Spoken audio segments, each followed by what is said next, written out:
So as I put the text in the preview area, you'll see it change. So I put created by, okay, you'll notice how it just appeared here. And I'm going to put things, and over here is good. So when I play, it's going to say created by, and it's going to be that like rolling credit. But that's not it. There's just like effects and transitions. I can change the title animation. So if I'm happy with that, I can go done, add it to the movie. Or I can look at different, and these are all the different types of animations that you can have. I personally,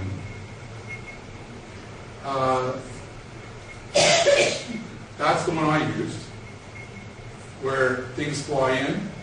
So if I go created by, and then it would slide my name over. There's the exploding outline, created by, and that blows out, and then the next one comes in. And the next thing I can do, if I don't like the color, I can go in, and I'm kind of going through this quick because you'll have time to play with it. I can pick any font I want. Okay, so I'm going to change it to, so that's sort of handwriting font.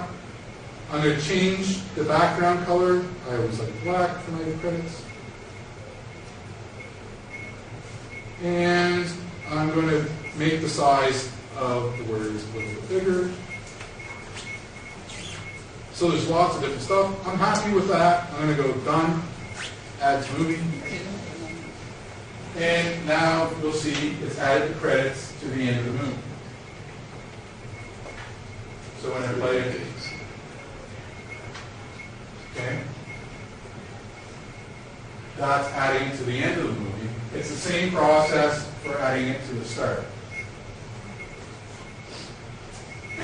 A few other basic editing things. Say I wanted this bunny to be before that bunny. I'm pretty sure I can just drag. You just drag and drop. So you can maneuver your pictures around just by dragging and dropping on the other one. That shifts them. You could also delete them out and put them back in.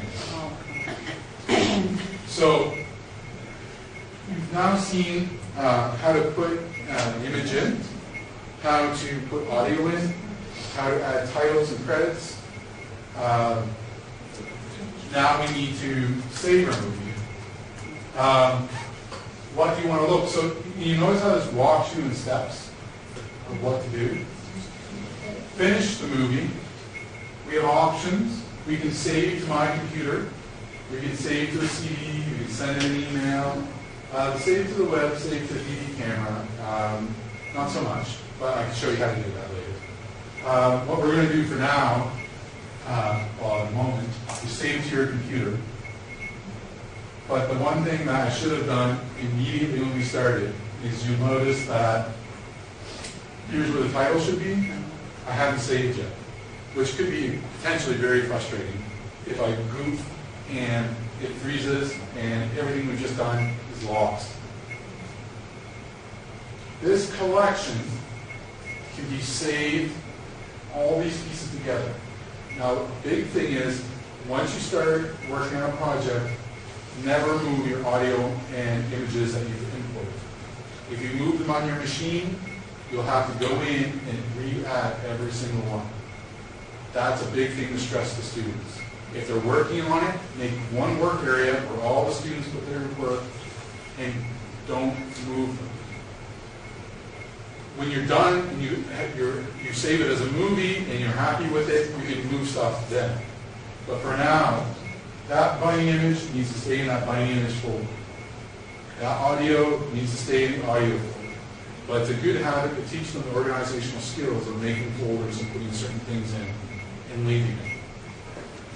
If you go save, you can do it two ways. I'm an icon person, so I tend to click the save this, or you can go file save. It now wants to know where do you want to save this information. By default, it will open up under My Documents, My Videos. If you wish to save it there, that's fine. You'll notice that it's saving it as a Windows Movie Maker project. So it's going to save all the shortcuts to all these pictures, your audio files, your titles, your transitions. It's going to save it in one location.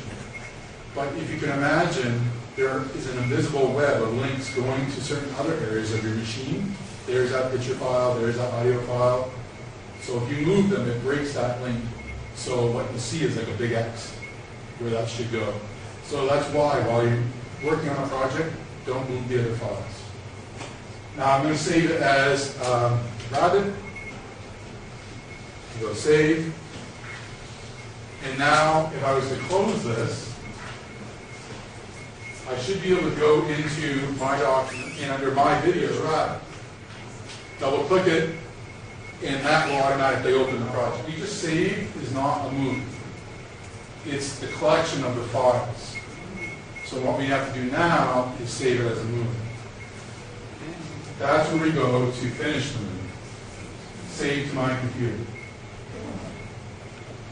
It asks for a file name by default to fix the file name of the project to save under, but you can change it right now if you wanted to. You can choose a place to save it. I think by default it goes to the desktop, but if you want to save it somewhere else, just go browse and pick a place. And then you click next.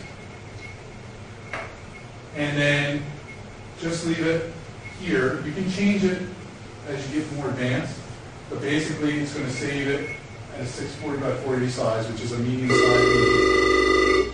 And you go next. Can you save that in My Videos as well? What's that? Can you save that in My Videos as well? Yeah, you can save. The one thing is, you save a lot of movies under that My Documents, that's what synchronizes with the server. Oh, okay. I tend to save all my stuff on the C drive. Because, again, things like audio and video, the bigger files, I don't want to wait around all day for the files to synchronize. You just got to get in the habit of backing stuff every once in a while and just CD or something. And it's done. So it says play movie when I click finish. And it's going to open up Windows Movie Maker, Windows Video. Most rabbits produce many awesome And there's your video. kittens each year. Although scarcity of resources may cause this potential to There's be full screen. suppressed. A combination of factors allows the high rates of reproduction commonly associated with rabbits, often doing so By default, you have a blank due to the transition. fact that rabbits' gestation period is only 20 to 21 days. So even if you don't get into adding transitions, it automatically switches to pictures. So that's kind of the basics of working with Movie Maker. Now, I'm not going to totally leave you like high and dry in the meantime, because on the weekend maybe you'll want to experiment. Under the presentations that I've done, if you look at Movie Maker, this is under attachments. If you double click Movie Maker, that's going to take you to Microsoft's website, where this is a Movie Maker page, and they have a help and how-to center here. And so, where was the, Get Started. If you click Get Started, the basics, it walks you through like almost everything we've done today, like in a video or a sort of like mini PowerPoint and screening production. And making your first movie, see how to make your first movie, let Windows Movie Maker create a movie for you, trim video clips, working with your collections. It's a great, Microsoft does a pretty good job of that. They get slammed sometimes, but they do a good job of providing support materials. And Audacity, if you go to their site, that's also bookmarked for you. That gives you some great tutorials there on how to use it. And so here's Audacity. Again, learn more. If you're clicking under there, it should take you to, again, their help site. There it is right there. Help. And they have documentation, there's a tutorial section, there's a lot of information there. But again, I understand that stuff's kind of hard to get through because it is during the day, so that's why you would call me and ask me questions, and I'll do the research for you. It's probably one of the last things that I don't think there's any other stuff. So with the presentation, all the files are in there, links to the web pages. I think in your article section, so this is on your CD. In the articles, there are a couple of good, these are PowerPoints from some of the people have referenced in this, and they're really quite easy reads. Constructing digital stories, these are great.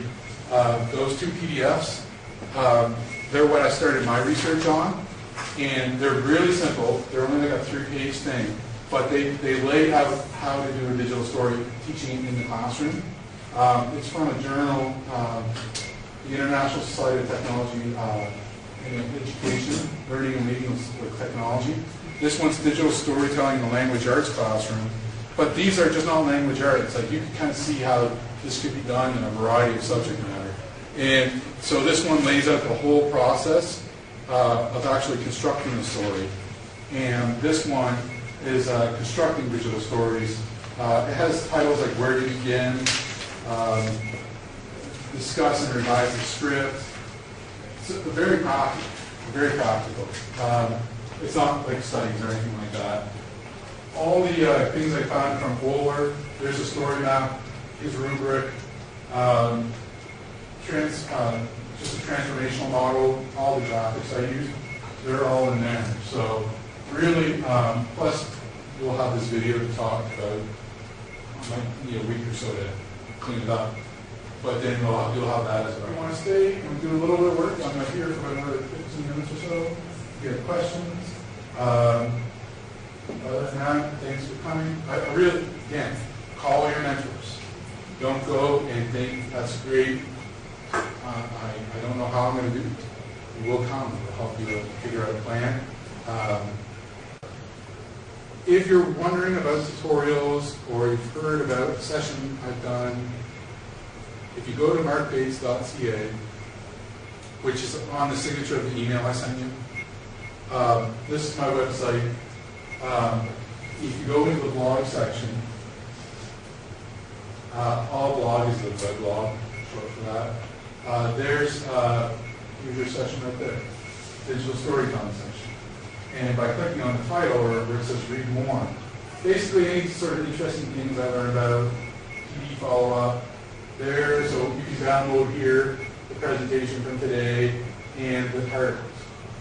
And it kind of links you to a few things. You can post a comment if you want to make a comment on something I write, or share something you've learned. Feel free to do that.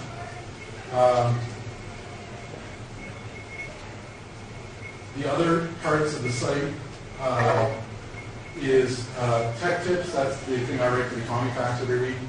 All the links to that are here. And under links, all my links, all the bookmarks I come across are here. They're by keyword, or tags. The bigger the word, the more links there are. So say if you want to learn about cyberbullying or digital storytelling, you click digital storytelling, and these are my links that I've found about digital storytelling. If you want to learn about, bullying, there are all my links about bullying. And if you go back and click earlier, it shows you more. I have a pretty wide variety of interests, a lot of interactive content for different languages. Internet safety was a big one. Interactive, you'll notice is a big word. Microsoft, science, also math, language arts, Memory mapping was a recent one. The water cycle, I've got an interactive water cycle diagram. So it's kind of just a tool that I bookmark and it instantly shows up here. So it changes all the time. But that's the